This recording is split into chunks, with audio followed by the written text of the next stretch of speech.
Hello guys, welcome back. അഭിഷേകാണ്. So guys, എൻ്റെ മുന്നിൽ ഇപ്പോൾ ഇരിക്കുന്ന ഈ ഒരു രണ്ട് വണ്ടി ഏതാണെന്ന് തംബ്നെയിൽ കണ്ടപ്പോൾ തന്നെ നിങ്ങൾക്ക് മനസ്സിലായി കാണും. പൾസർ 125ഉം പൾസർ 150 ആണ് കേട്ടോ. അപ്പം ഇതിനെ പറ്റിയിട്ടുള്ള ഒരു ചെറിയ വീഡിയോ ആണ്. ബജാജിൻ്റെ രണ്ട് കുഞ്ഞൻ വണ്ടികളെ പറ്റിയുള്ളൊരു ചെറിയ വീഡിയോ ആണ്.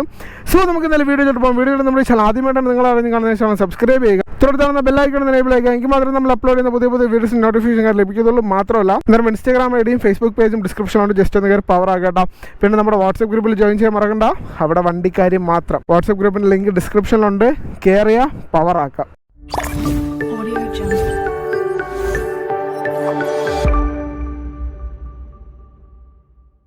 സോ ഗൈസ്, നമ്മുടെ മുന്നിൽ ഇപ്പോൾ ഇരിക്കുന്ന ഈ രണ്ട് വണ്ടികൾ ബജാജിൻ്റെ പൾസർ ലൈനപ്പിലാണ്. One of the beast king എന്നൊക്കെ നമുക്ക് വേണമെങ്കിൽ പറയാൻ കേട്ടോ. അതായത് ബജാജ് പൾസർ ലൈനപ്പിൽ 2006 ലോഞ്ച് ചെയ്ത ബജാജ് പൾസർ ലൈനപ്പിൽ ആദ്യം മുതൽക്കേ ഈ 2024 വരെയും പിടിച്ചു നിൽക്കുന്ന ഒരു സാധനമാണ് പൾസർ 150. ആക്ച്വലി പൾസർ 150 ആദ്യം ഇറക്കിയ ഒരു മോഡലുണ്ട് 2003, 2004 ആ ഒരു ടൈമിൽ. ആ മോഡൽ ഞാൻ ഇവിടെ ഇട്ട് കൊടുക്കാം. ആ ഒരു മോഡലിൽ നിന്ന് 2006 ആയപ്പോഴത്തേക്കും ഈ ഒരു മോഡലിൽ അവർ വണ്ടി ഇറക്കാൻ തുടങ്ങി. അപ്പം ഈ ഒരു മോഡൽ ഇറക്കിയതിന് ശേഷം വണ്ടിക്ക് അപാര സെയിലായിരുന്നു കേട്ടോ. സെയിൽ ആയതുകൊണ്ട് തന്നെ 2024 ഇന്ന് വരെയും ഒരു മാറ്റവും, അതായത് വിസിബിളി ഒരു മാറ്റവും സംഭവിപ്പിക്കാണ്ട് അവരിതാ ഇന്നും റോഡിന് തന്നുകൊണ്ടിരിക്കുന്ന ഒരു സാധനമാണ് ബജാജ് പൾസർ 150. ആക്ച്വലി 125 വരുമ്പോൾ 125 150യുടെ അതേ ഒരു കോപ്പി ഡിസൈനിങ് ആണെങ്കിലും കുറച്ചധികം മാറ്റങ്ങൾ വരുന്നുണ്ട് കേട്ടോ. ഇതൊരു സെഗ്മെൻറ്റ് വൈസ് അല്ലെങ്കിൽ ഒരു കമ്മ്യൂണിറ്റർ ബൈക്കിൻ്റെ സെഗ്മെൻറ്റിൽ നമുക്ക് 125 പെടുത്താം. പക്ഷേ 150 വരുമ്പോൾ കമ്മ്യൂണിറ്റർ പ്ലസ് സ്പോർട്സ് അങ്ങനെ പറയണം. കാരണം കമ്മ്യൂണിറ്റർ ബൈക്കായിട്ട് നമുക്ക് ഉപയോഗിക്കാം, ഒരു സ്പോർട്സ് ബൈക്കായിട്ട് നമുക്ക് ഉപയോഗിക്കാം കേട്ടോ. അതുകൊണ്ട് തന്നെ രണ്ടിനും രണ്ട് ഡിഫറെൻറ്റ് പർപ്പസാണ്. സോ നമുക്ക് ഡീറ്റെയിൽ വീഡിയോയിലോട്ട് പോകാം. സോ ഈ കാണുന്ന രണ്ട് വണ്ടിയും കാണുന്നതിൽ ഒരു മാറ്റവും ഇല്ല, ചെറിയൊരു മാറ്റം ഉൾപ്പെടെ. അതായത് ഇതിൽ സ്പ്ലിറ്റ് സീറ്റ് ആണെങ്കിൽ ഇതിൽ സിംഗിൾ സീറ്റാണ് കേട്ടോ. അതായത് ഇതിലൊരു നോർമൽ സിംഗിൾ സീറ്റ് ആണെങ്കിൽ നമ്മുടെ പൾസർ 150ൽ സ്പ്ലിറ്റ് സീറ്റാണ് വരുന്നത്. അതായത് പൾസർ 150 ആദ്യം ഇറങ്ങിയ മോഡൽ ഈ കാണുന്ന മോഡലാണ് കേട്ടോ. അതായത് ഒരു 2006, 2007 ആ ഒരു ടൈമിൽ പൾസർ 150 ഇറങ്ങിയത് ഈ ഒരു മോഡലാണ്. ഇത് പൾസർ 150 ആയിരുന്നു. അതായത് കിക്കർ ഉണ്ടായിരുന്നു, സിംഗിൾ സീറ്റ് ആയിരുന്നു, വേറെ മാറ്റമൊന്നുമില്ല. ആ ടയർ ഹാഗറും ഒക്കെ നമ്മുടെ പൾസർ 150ലായിരുന്നു ആദ്യം ഇറങ്ങിക്കൊണ്ടിരുന്നത് കേട്ടോ. പൾസർ 150 180 എന്ന് പറയുന്ന മോഡൽ ഉണ്ടായിരുന്നു കേട്ടോ. അതായത് പൾസർ 125, 150, 180, 220 ഈ ഒരു മോഡലായിരുന്നു. 180 2018 ആ ഒരു ടൈമിലൊക്കെ ആയപ്പോൾ 180 അവർ സ്റ്റോപ്പ് ചെയ്തു. അതായത് പൾസർ 220യുടെ ഒരു ഷീൽഡൊക്കെ വെച്ചിട്ടായിരുന്നു പൾസർ 180 ലാസ്റ്റ് ഇറക്കിയത്. അപ്പം ആ ഒരു മോഡൽ അവർ സ്റ്റോപ്പ് ചെയ്തിട്ടുണ്ടായിരുന്നു. അതിനുശേഷം പൾസർ 180യുടെ സെയിം ലുക്ക്, സെയിം സംഭവങ്ങൾ, സെയിം ഫീച്ചേഴ്സ് പൾസർ 150ൽ നൽകിയിട്ട് 150യുടെ അതേ ഫീച്ചേഴ്സ് പൾസർ 125ലോട്ട് അവർ കൊണ്ടുവരായിരുന്നു കേട്ടോ. ഞാൻ പറഞ്ഞുതരാം. അതായത് ഈ കാണുന്നതായിരുന്നു ഓൾഡ് മോഡൽ പൾസർ 180 എങ്കിൽ ഈ കാണുന്നതായിരുന്നു ഓൾഡ് മോഡൽ പൾസർ 150. എല്ലാ വണ്ടിയും മാറ്റം വരുത്തിയിട്ടുണ്ട്. അതായത് പൾസർ 180 നിർത്തിയതുകൊണ്ട് തന്നെ 180യുടെ അതേ ഫീച്ചേഴ്സും അതേ ഒരു പർപ്പസും 150ൽ കൊടുത്തിട്ടുണ്ട്. എഞ്ചിൻ്റെ കാര്യം ഒഴികെ, എഞ്ചിൻ്റെ കാര്യങ്ങളിൽ അത് 180cc ആണെങ്കിൽ ഇതൊരു 150cc ആയിട്ടാണ് അവർ കൊടുത്തിട്ടുള്ളത്. ആ ഒരു മാറ്റി നിർത്തിയിട്ട് ഇതിലോട്ട് വരുവാണെങ്കിൽ ബാക്കിയെല്ലാം 180യുടെ അതേ ഫീച്ചേഴ്സാണ് കേട്ടോ. 180 എനിക്ക് തോന്നുന്നു ഒട്ടുമിക്ക പേർക്കും അറിയാം. ഞാൻ എൻ്റെ കാര്യം പേഴ്സണലായിട്ട് പറയുകയാണെങ്കിൽ എൻ്റെ ആദ്യത്തെ ഒരു സ്പോർട്സ് ബൈക്ക് എന്ന് പറയുന്നത് ഒരു പൾസർ 180 ആയിരുന്നു കേട്ടോ. അതായത് അത്യാവശ്യം മോഡ് ചെയ്ത് ഹാൻഡിലൊക്കെ മാറ്റി നമ്മുടെ ഡ്യൂക്കിൻ്റെ ഹാൻഡിലൊക്കെ കയറ്റി കൊണ്ടുവരുന്ന ഒരു വണ്ടിയാണ് എൻ്റെ ആദ്യത്തെ ഒരു പൾസർ സീരീസ് എന്ന് പറയുന്നത്, അല്ലെങ്കിൽ ഒരു സ്പോർട്സ് സെഗ്മെൻറ്റ് വണ്ടി എന്ന് പറയുന്നത്. അതിൽ നിന്നാണ് ഞാൻ നേരെ ഡൊമിനറിലോട്ട് വന്നത്. സോ ലിവിറ്റ് നമ്മുടെ പൾസർ 150ലോട്ട് വരുവാണെങ്കിൽ 180യുടെ അതേ ഫീച്ചേഴ്സും എഞ്ചിൻ്റെ കാര്യമൊക്കെ ബാക്കിയെല്ലാം 180യുടെ അതേ സംഭവങ്ങൾ കൊണ്ടുവന്നിട്ടുണ്ട്. പുതിയ മാറ്റം നമ്മുടെ മീറ്ററാണ് കേട്ടോ. മീറ്ററിലോട്ട് നമുക്ക് വരാം. സോ വണ്ടിയുടെ ബാക്കി കാര്യങ്ങളോട്ട് പറയുകയാണെങ്കിൽ 15 ലിറ്റർ ഫ്യൂൽ ടാങ്ക് കപ്പാസിറ്റിയാണ്. 15 ലിറ്റർ ഫ്യൂൽ ടാങ്ക് കപ്പാസിറ്റിയാണ് രണ്ട് വണ്ടിക്കും തന്നിട്ടുള്ളത് കേട്ടോ. അപ്പോൾ രണ്ട് വണ്ടിയും നോക്കുവാണെങ്കിൽ അത്യാവശ്യം നല്ല മൈലേജ് തരുന്ന വണ്ടികളാണ് കേട്ടോ രണ്ടും. ബിക്കോസ് ഒരു 150cc ഇതിൻ്റെ എഞ്ചിൻ CC എന്ന് പറയണം 149.5 ആണ് കേട്ടോ. 149.5cc ആണ് ഇതിൻ്റെ എഞ്ചിൻ CC. ഇത് 124.5 ആണ്. 124.5 ആണ് രണ്ടിൻ്റെ എഞ്ചിൻ CC വരണം. സോ ഇതിൻ്റെ ഒരു മൈലേജ് എന്ന് വെച്ചിട്ടുള്ള എൻ്റെ ഒരു കാൽക്കുലേഷൻ ആണ് കേട്ടോ. എൻ്റെ ഒരു കാൽക്കുലേഷൻ എന്ന് വെച്ചിട്ടുണ്ടെങ്കിൽ വെച്ചിട്ടുണ്ടെങ്കിൽ ഒരു 50 എബോ ഇതിന് എന്തായാലും കാണും. ഇതിനൊരു 60 അല്ലെങ്കിൽ ഒരു 65 എബോ എന്തായാലും കാണും. കാരണം ഒരു 125cc വണ്ടിയല്ലേ. ഈ ഒരു വണ്ടിയുടെ മൈലേജ് ഒരു 65 ഉണ്ടെങ്കിലും ലോങ് ടൂറിങ്ങിന് പക്ക വണ്ടിയായിരിക്കും. ബിക്കോസ് അത്യാവശ്യം നല്ല മൈലേജ് ഉണ്ട്, ഒരു വലിയ ഫ്യൂൽ ടാങ്ക് കപ്പാസിറ്റി ഉണ്ട്. അതുകൊണ്ട് തന്നെ നമുക്ക് ലോങ് ടൂറിങ് പോകാൻ പറ്റും. പക്ഷേ വണ്ടിയുടെ ഷേപ്പും ഹാൻഡിലിങ്ങും കുറച്ച് ബുദ്ധിമുട്ടാണ്. അതായത് സ്പ്ലിറ്റ് ഹാൻഡിലാണ് കേട്ടോ. രണ്ടിനും സ്പ്ലിറ്റ് ഹാൻഡിലായതുകൊണ്ട് നമുക്ക് ടൂറിങ്, അതായത് ലോങ് പോകുമ്പോൾ ചെറിയൊരു ഷോൾഡർ പെയിൻ ഒക്കെ വരാൻ ചാൻസ് ഉണ്ട്. അത് ഉപയോഗിക്കുന്നവർക്ക് മറ്റു കാര്യങ്ങളൊക്കെ എന്തായാലും അറിയായിരിക്കും. സോ നമ്മുടെ പൾസർ 150 വരുമ്പോൾ നമ്മുടെ 220 അതായത് 220 വന്നിട്ടുള്ള അതേ മോഡൽ സ്ട്രക്ചർ തന്നെയാണ് ഇതിൽ കൊടുത്തിട്ടുള്ള സ്റ്റിക്കർ ഡിസൈൻ കേട്ടോ. അതായത് നമ്മുടെ ടാങ്കിന്റെ ഭാഗത്തായിട്ട് ഒരു കാർബൺ ഫൈബറും അവിടെ ഒരു 150 എന്നുള്ള മെൻഷനും, നമ്മുടെ ബാറ്ററി ക്യാപ്പ് ഉണ്ടല്ലോ, അതായത് സൈഡ് ഡോർ, ഈ ഒരു ഭാഗത്ത് ഒരു കാർബൺ ഫൈബറിന്റെ സ്റ്റിക്കറും അവിടെ ഒരു മെൻഷനിങ് ഒന്നുമില്ല. അടുത്ത് നമ്മുടെ സീറ്റ് കവള് ബാക്കിലത്തെ ഈ ഒരു പോർഷനിൽ ഒരു കാർബൺ ഫൈബറും ഒരു ബ്ലൂ ഡിസൈനും കൊടുത്തിട്ട് അവിടെ ഒരു 150 എന്ന് പറയുന്ന മെൻഷനിങ്ങും കൊടുത്തിട്ടുണ്ട്. ഇതാണ് വണ്ടിയുടെ സ്റ്റിക്കർ പോർഷനിലോട്ട് വരുമ്പോൾ. ഇനി ഇതിൻ്റെ എഞ്ചിൻ നോക്കുവാണെങ്കിൽ പൾസറിൻ്റെ DTSI എഞ്ചിനായിരുന്നു. അവിടെ അതേ സെയിം പൾസറിൻ്റെ DTSI എഞ്ചിൻ തന്നെയാണ്. അതിൽ നമ്മുടെ ബജാജിൻ്റെ ഒരു എംബ്ലം ആണ് ഇപ്പോൾ കൊടുത്തിട്ടുള്ളത്. അതായത് പൾസർ DTSI എന്ന് പറയുന്ന സംഭവം കൊടുത്തിട്ടില്ലെങ്കിലും ഇവിടെ നമ്മുടെ ബജാജിൻ്റെ എംബ്ലം കൊടുത്തിട്ടുണ്ട്. 4 സ്ട്രോക്ക് 2 വാൾവ് ട്വിൻ സ്പാർക്ക് എഞ്ചിനാണ്. FI ടെക്നോളജി ആണ് നമ്മുടെ വണ്ടിയിൽ പറഞ്ഞാൽ. 4 സ്ട്രോക്ക് 2 വാൾവ് ആണ് വണ്ടിയിൽ വരുന്നത്. അതായത് നമ്മുടെ 220 സ്പെക്ക് ചെയ്യുന്നതാണ്. 149.5 ആണ് വണ്ടിയുടെ എഞ്ചിൻ കപ്പാസിറ്റി പറഞ്ഞാൽ. 149.5 ആണ് 4 സ്ട്രോക്ക് 2 വാൾവ് ട്വിൻ സ്പാർക്ക് എഞ്ചിനാണ് കേട്ടോ. സോ എഞ്ചിൻ്റെ കാര്യത്തിൽ അത്രേ ഉള്ളൂ. ടോപ്പ് സ്പീഡൊക്കെ എനിക്ക് തോന്നുന്നു അത്യാവശ്യം നല്ല ടോപ്പ് സ്പീഡൊക്കെ കിട്ടുന്ന വണ്ടി തന്നെ ആയിരിക്കണം. മാത്രമല്ല നമ്മുടെ വണ്ടി, അതായത് ഇതൊരു കമ്പാരിറ്റീവ്ലി ഇതൊരു കമ്മ്യൂട്ടർ ബൈക്ക് ആണെങ്കിലും ഒരു അഡ്ജസ്റ്റ് ചെയ്യുവാണെങ്കിൽ ജസ്റ്റ് ഒരു സ്പോർട്സ് സെഗ്മെൻറ്റ് വണ്ടിയായിട്ടും നമുക്ക് യൂസ് ചെയ്യാൻ പറ്റും. ബിക്കോസ് പൾസർ അല്ലേ, നമുക്ക് എന്തും ചെയ്യാം എന്നുള്ളൊരു സാധനമാണ് കേട്ടോ. അത് കഴിഞ്ഞ് നമ്മുടെ 125 വരുമ്പോൾ 125ൻ്റെ എഞ്ചിൻ കപ്പാസിറ്റി എന്ന് പറയുന്നത്, ഇതിൻ്റെ എഞ്ചിൻ എന്ന് പറയുമ്പോൾ 4 സ്ട്രോക്ക് 4 വാൾവ് എയർ കൂൾഡ് എഞ്ചിനാണ് കേട്ടോ. അതായത് 4 സ്ട്രോക്ക് 4 വാൾവ് എയർ കൂൾഡ് എഞ്ചിനാണ് ഇത് വരുന്നത്. അതായത് ലിക്വിഡ് കൂൾഡ് ഒന്നുമല്ല, ബിക്കോസ് ലിക്വിഡ് കൂൾഡിൻ്റെ ആവശ്യമില്ല. 4 സ്ട്രോക്ക് 4 വാൾവ് എയർ കൂൾഡ് എഞ്ചിനാണ് ഈ ഒരു വണ്ടിയിൽ വരുന്നത്. അതും തന്നെ അറിയാമല്ലോ, ഇതൊരു കമ്മ്യൂട്ടർ ബൈക്കാണ്. ഇത് ഞാൻ പറയുന്നത് ഒരു കമ്മ്യൂട്ടർ ബൈക്കാണ് കേട്ടോ. സ്പോർട്സ് സെഗ്മെൻറ്റ് നമുക്ക് ഭയങ്കരമായിട്ട് ഉപയോഗിക്കാൻ പറ്റില്ല. പക്ഷേ ഒരു കമ്മ്യൂട്ടർ സെഗ്മെൻറ്റ് പക്ക വണ്ടിയാണ്. ഇതിൻ്റെ ഡിസൈനിങ്ങിലോട്ട് വരുമ്പോൾ ടാങ്ക് ഞാൻ പറഞ്ഞ 15 ലിറ്റർ ഫ്യൂൽ ടാങ്ക് കപ്പാസിറ്റിയാണ്. ഈ ഒരു ഭാഗത്ത് കണ്ടോ നമ്മുടെ റെഡും ആ വണ്ടിയിലുള്ള അതേ സെയിം കാർബൺ ഫൈബർ കൊടുത്തിട്ടുണ്ട്. നമ്മുടെ സൈഡ് ഡോർ ഒരു മാറ്റ് ബ്ലാക്ക് ഫിനിഷാണ്.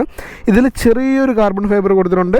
അതുപോലെ തന്നെ ഇത് പൾസർ 125 എന്ന് കൊടുത്തിരിക്കുന്ന ഈ ഒരു ഭാഗത്ത് റെഡും കാർബൺ ഫൈബറും കൂടെ ചേർന്നിട്ടുള്ള ഒരു സൈഡ് ഡോർ പാനലും ചെറിയൊരു ഡിസൈൻ കൊടുത്തിട്ടുണ്ട് കേട്ടോ. രണ്ട് വണ്ടിക്കും കോമൺ ആയിട്ട് വരുന്ന ഒരു സാധനമാണ് നമ്മുടെ താഴെയുള്ള എൻജിൻ ഗാർഡ് അല്ലെങ്കിൽ എൻജിൻ പ്രൊട്ടക്ടർ എന്ന് പറയണം. ഈ ഒരു സാധനം ഇതിലും നമ്മുടെ റെഡും കാർബൺ ഫൈബറായിട്ടുള്ള ഒരു ചെറിയ സ്റ്റിക്കറിങ് കൊടുത്തിട്ടുണ്ട്. ഇത് വലിയ ക്വാളിറ്റി ഒന്നുമല്ല, പക്ഷേ ജസ്റ്റ് എനിക്ക് തോന്നുന്നു ലുക്ക് വൈസ് കൊടുത്തിട്ടുള്ള സാധനമാണ് കേട്ടോ. ഒരു പ്രൊട്ടക്റ്റീവ് അല്ല, പക്ഷേ ഒരു ലുക്ക് വൈസ് കൊടുത്തിട്ടുള്ള ഒരു സാധനമാണ്. നമ്മുടെ പൾസർ 150 കൊടുത്തിട്ടുണ്ട്. ലുക്ക് വൈസ് നോക്കുവാണെങ്കിൽ അതും പക്കാ സാധനമാണ് കേട്ടോ. അടുത്തതായിട്ട് 2 ഇഞ്ച് സീറ്റിംഗ് എന്ന് പറയുമ്പോൾ ഞാൻ പറഞ്ഞല്ലോ, അതിൽ സ്പ്ലിറ്റ് സീറ്റാണ്, ഇതിൽ സിംഗിൾ സീറ്റാണ്. പക്ഷേ റൈഡർക്കും പില്ലിയനൊക്കെ അത്യാവശ്യം കംഫർട്ട് തരുന്നൊരു സീറ്റ് തന്നെയാണ്. കാരണം ഇത്രയും കാലമായിട്ട് റോഡിൽ ഓടയില്ലേ, കംഫർട്ടില്ലെങ്കിൽ ആൾക്കാർ എടുക്കൂലല്ലോ. അപ്പം റൈഡർക്കും പില്ലിയനും ഒരുപോലെ കംഫർട്ട് നൽകുന്ന സീറ്റ് തന്നെയാണ്. പിന്നെ ഇതിൽ ഞാൻ പറഞ്ഞ മീറ്റർ അപ്ഡേഷൻ ഇതിലും വന്നിട്ടുണ്ട് കേട്ടോ. അതായത് പൾസർ 125 മീറ്റർ അപ്ഡേഷനും കാര്യങ്ങളൊക്കെ വന്നിട്ടുണ്ട്. അപ്പം അതിലോട്ട് നമുക്ക് എന്തായാലും ലാസ്റ്റ് വരാം. പിന്നെ ഈ 2 വണ്ടിക്കും കോമൺ ആയിട്ട് ടെലിസ്കോപ്പിക് സസ്പെൻഷനാണ്. ടെലിസ്കോപ്പിക് സസ്പെൻഷനും ബാക്കിൽ നൈട്രോക്സ് സസ്പെൻഷനാണ് കൊടുത്തിട്ടുള്ളത്. 2ലും നൈട്രോക്സിൻ്റെ സസ്പെൻഷനാണ് ബാക്കിൽ കൊടുത്തിട്ടുള്ളത്. ഫ്രണ്ടിൽ 2 വണ്ടിക്കും ടെലിസ്കോപ്പിക്കാണ്. പൾസർ സീരീസിൽ 1ലും ഇതുവരെ ഒരു USD ഫോർക്ക് അപ്ഡേഷൻ കമ്പനി കൊടുത്തിട്ടുള്ള കേട്ടോ. അതായത് പൾസറിൻ്റെ ഏറ്റവും വലിയൊരു സീരീസായ പൾസർ 220 പോലും ഒരു USD ഫോർക്ക് അപ്ഡേഷൻ കൊടുത്തിട്ടില്ല. പിന്നെ ഇതിൽ 2ലും ഇതിൻ്റെ ടെലിസ്കോപ്പിക് സസ്പെൻഷൻ നോക്കി കുറച്ചുകൂടി സൈസ് ഉണ്ട് കേട്ടോ. അതായത് ഇതിൻ്റെ സസ്പെൻഷനിൽ കുറച്ചുകൂടി കനമുണ്ട്, ഇതിൻ്റെ സസ്പെൻഷൻ കുറച്ചുകൂടി സൈസ് കുറവാണ് കേട്ടോ. അതായത് രണ്ടും തമ്മിൽ കമ്പാരിറ്റീവ്ലി കുറച്ച് ഡിഫറൻസ് കൊടുക്കണമല്ലോ, അതുകൊണ്ടാണെന്ന് തോന്നും 2ൻ്റെയും സസ്പെൻഷൻ അങ്ങനെ കൊടുത്തത്. പിന്നെ 2ഉം ഒരു കമ്മ്യൂണിറ്റി റോഡ് പർപ്പസ് ആണ്. പക്ഷേ CCയിൽ വരുന്ന വ്യത്യാസം കൊണ്ട് ഇതിൽ ചെറിയൊരു സസ്പെൻഷനും അതിൽ കുറച്ചുകൂടി സൈസ് കൂടുതലുണ്ട് കേട്ടോ. പിന്നെ ഇതിൻ്റെ ടയറിൻ്റെ ഭാഗത്തോട്ട് പോകുമ്പോൾ ടയർ വരുന്നതെന്ന് വെച്ചിട്ടുണ്ടെങ്കിൽ സ്റ്റോക്കായിട്ട് കൊടുക്കുന്ന ടയർ, ബാക്കിലത്തെ ടയർ സൈസ് 120/80/17 പൾസർ 150 ബാക്കിലത്തെ ടയർ സൈസ്. ഫ്രണ്ടിലോട്ട് വരുമ്പോൾ 90/90/17 ഫ്രണ്ടിലത്തെ ടയർ സൈസ് കേട്ടോ. പൾസർ 150 ഇനി പൾസർ 125 വരുമ്പോൾ ബാക്കിലത്തെ ടയർ സൈസ് വരുമ്പോൾ 100/90/17 ബാക്കിലത്തെ ടയർ സൈസ്. ഫ്രണ്ടിൽ വരുമ്പോൾ 80/100/17 ഫ്രണ്ടിലത്തെ ടയർ സൈസ് കേട്ടോ. രണ്ടും തമ്മിൽ ടയർ സൈസിലും ഡിഫറൻസ് ഉണ്ട്. ഹൈറ്റിൻ്റെ കാര്യത്തിൽ ചെറിയൊരു ഡിഫറൻസ് ഉണ്ട്. ബാക്കി കാര്യങ്ങൾ ഞാൻ എന്തായാലും റൈഡ് ചെയ്യുന്ന സമയത്ത് പറഞ്ഞുതരാം. ഹൈറ്റിൻ്റെ കാര്യത്തിൽ 125 വരുമ്പോൾ 125ൻ്റെ ഓവറോൾ ഹൈറ്റ് എന്ന് പറയുന്നത് 805 805 mm ആണ് ഈ ഒരു വണ്ടിയുടെ ഹൈറ്റ്, അതായത് സാഡിൽ ഹൈറ്റ് എന്ന് പറയുന്നത് 805 mm ആണ് കേട്ടോ. നമ്മുടെ ഗ്രൗണ്ട് ക്ലിയറൻസ് പറഞ്ഞാൽ 173 mm ആണ് ഇതിൻ്റെ ഗ്രൗണ്ട് ക്ലിയറൻസ് വരുന്നത്. അതുകൊണ്ട് ഞാൻ പറഞ്ഞില്ലേ ഹൈറ്റിൻ്റെ കാര്യത്തിൽ ചെറിയ ഡിഫറൻസ് വരും. സോ നമുക്കിനി എന്തായാലും നമ്മുടെ പൾസർ 150 നമുക്കൊരു ടെസ്റ്റ് റൈഡ് എടുക്കാം. ഇത് നമ്മൾ ടെസ്റ്റ് റൈഡ് എടുക്കണം കേട്ടോ, കാരണം വേറെ ഒന്നും കൊണ്ടല്ല, വണ്ടി ഇവിടെ നിന്ന് അവർ ടെസ്റ്റ് റൈഡ് എടുക്കാൻ പറഞ്ഞു. പക്ഷേ 125 എടുക്കുമ്പോൾ തന്നെ ഞാൻ ഇതിൻ്റെ പറയാനുള്ള കാര്യങ്ങളോട് ഞാൻ പറഞ്ഞുതരാം. ജസ്റ്റ് ഇതിൻ്റെ എക്സോസ്റ്റ് നോട്ടും മീറ്ററും കൂടെ ഞാൻ ജസ്റ്റ് ഒന്ന് കാണിച്ചു തരാം. വെയിലുള്ളതുകൊണ്ട് എൻ്റെ മീറ്റർ എത്രത്തോളം നിങ്ങൾക്ക് കാണാൻ പറ്റുമെന്ന് അറിഞ്ഞുകൂടാ, ജസ്റ്റ് കാണാൻ പറ്റുന്ന പോലെ കണ്ടോ കേട്ടോ. ഇതാണ് നമ്മുടെ മീറ്റർ. അത്യാവശ്യം ടോപ്പ് സ്പീഡൊക്കെ കാണിച്ചിട്ട് ബ്ലൂടൂത്ത് കണക്ടിവിറ്റി വരുന്ന മീറ്ററാണ്. ആവറേജ് ഫ്യൂൽ എഫിഷ്യൻസി കാണിക്കുന്നുണ്ട്, ട്രിപ്പ് കാണിക്കുന്നുണ്ട്, ഓഡോമീറ്റർ കാണിക്കുന്നുണ്ട്, സ്പീഡോമീറ്റർ ഉണ്ട്, RPM മീറ്റർ ഉണ്ട്, ഫ്യൂൽ ഗേജ് ഉണ്ട്, അതുപോലെ തന്നെ വാർണിംഗ് ഉണ്ട് കേട്ടോ, റീഫ്യൂലും കാര്യങ്ങളൊക്കെ ഉണ്ട്. ജസ്റ്റ് നമുക്ക് ഇതിൻ്റെ എക്സോസ്റ്റ് നോട്ട് കൂടെ ജസ്റ്റ് ഒന്ന് കേട്ട് നോക്കാം. അതിന് മുന്നേ വണ്ടി ഒന്ന് ന്യൂട്രൽ ആക്കട്ടെ കേട്ടോ. പിന്നെ ഇതിൻ്റെ സ്റ്റാൻഡിൻ്റെ കാര്യത്തിൽ ചെറിയൊരു പോരായ്മ വണ്ടി കാണിക്കുന്നുണ്ട്. അതായത് ഇതിൻ്റെ സ്റ്റാൻഡ്, അതായത് ഒരു സീറ്റിംഗ് ഇല്ല സംഭവം കൊണ്ടാ. സ്റ്റാൻഡ് നമ്മൾ വയ്ക്കുമ്പോൾ ജസ്റ്റ് ഫ്രണ്ടിലോട്ട് മറിഞ്ഞുള്ള ചാൻസ് കൂടുതലാണ്. അതായത് സ്റ്റാൻഡിന് ഒരു കർവിങ് ഇല്ല, ചെറിയൊരു കർവാണ് കൊടുത്തിട്ടുള്ളത്. അതുകൊണ്ട് തന്നെ സ്റ്റാൻഡ് ഒരു പോരായ്മയായിട്ട് പറയേണ്ട കാര്യമാണ്. പിന്നെ വരുന്നൊരു മെയിൻ മാറ്റം, ഇതിൽ ചെയിൻ കവർ പറഞ്ഞുണ്ട്, ഇതിൽ ചെയിൻ കവറില്ല കേട്ടോ, അത് എടുത്തു പറയാനുള്ള മാറ്റമായിരുന്നു. ഇതിൽ ചെയിൻ കവർ പറഞ്ഞുണ്ട്, ഇതിൽ ചെയിൻ കവറില്ല. ചെയിൻ കവർ ഉള്ളത് ആ ഒരു വണ്ടിക്ക് നല്ലതാണ്, കാരണം ഒരു കമ്മ്യൂട്ടർ ബൈക്കല്ലേ എടുക്കുന്ന ഒരു പഴയ ഒരാളാണെങ്കിൽ ചെയിൻ കവറില്ല ഉള്ളതാണ് എന്തുകൊണ്ട് നല്ലത്. അത് ഞാൻ പറഞ്ഞ പോലെ പയ്യന്മാരും എടുക്കുന്ന വണ്ടിയാണ്, അതുകൊണ്ടാണ് അതിൽ ചെയിൻ കവർ കൊടുക്കാത്ത കേട്ടോ. സോ നമുക്ക് എന്തായാലും വണ്ടി ഒന്ന് എക്സോസ്റ്റ് നോട്ട് കേട്ട് നോക്കാം. ഇത് വണ്ടി നോർമൽ ഇതിലുള്ള ഒരു എക്സോസ്റ്റ് നോട്ടാണ്. നോർമലി വണ്ടി സ്റ്റാർട്ട് ചെയ്യുമ്പോൾ ഒരു എക്സോസ്റ്റ് നോട്ടാണ്. നമുക്ക് ജസ്റ്റ് ഒന്ന് റിവ്യൂ ചെയ്ത് നോക്കാം.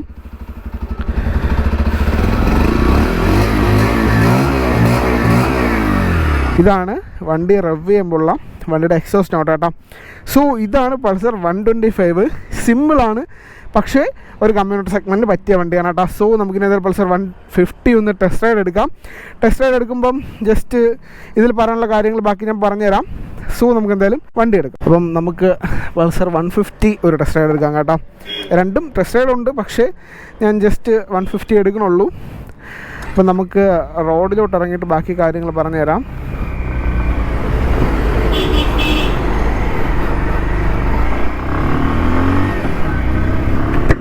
സോ ഗൈസ്, നമുക്ക് ഈ വണ്ടി തന്നിട്ടുള്ളത് നമ്മുടെ ട്രിവാൻഡ്രം നെയ്യാറ്റിൻകരയിലുള്ള പൈനിയർ ബജാജാണ്, പൈനിയർ മോട്ടോഴ്സാണ് നമുക്ക് ഈ ഒരു വണ്ടി ഒരു റിവ്യൂ എടുക്കാനായിട്ട് തന്നിട്ടുള്ളത്.